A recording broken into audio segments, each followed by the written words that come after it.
सभी भाई एवं बहनों को मेरे चैनल मघी गीत बहार में स्वागत है। आइए आज सोहर उठान गीत सुनाने जा रहे हैं, तो अब शुरू करते हैं। काले बबुआ के निशानी नाना दरानी, काले बबुआ के निशानी नाना दरानी,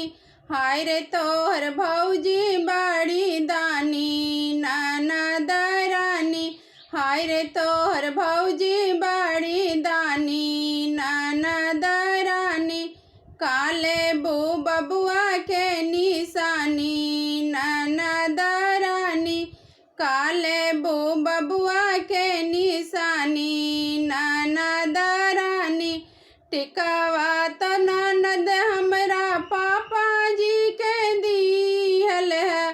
टिकावा तो ननद हमरा पापा जी के दिहल है, नथिया है माई के निशानी नाना दरानी,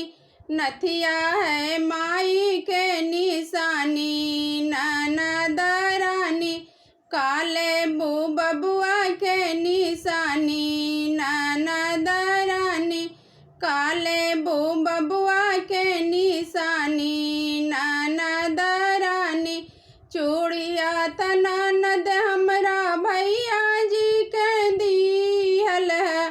चूड़िया तो ननद हमरा भैया जी के दिहल है, कंगना है भाभी के निशानी नाना दरानी, कंगना है भाभी के निशानी नाना दरानी, काले बबुआ के निशानी नाना दरानी, काले बबुआ के निशानी नाना दरानी, पाँव पैजनिया हमर जीजा जी के दिहल है, पाँव पैजनिया हमर जीजा जी के दिहल है, बिछिया है दीदिया के निशानी नाना दरानी, बिछिया है दीदिया के निशानी नाना दरानी, काले बबुआ के निशानी नाना दरानी,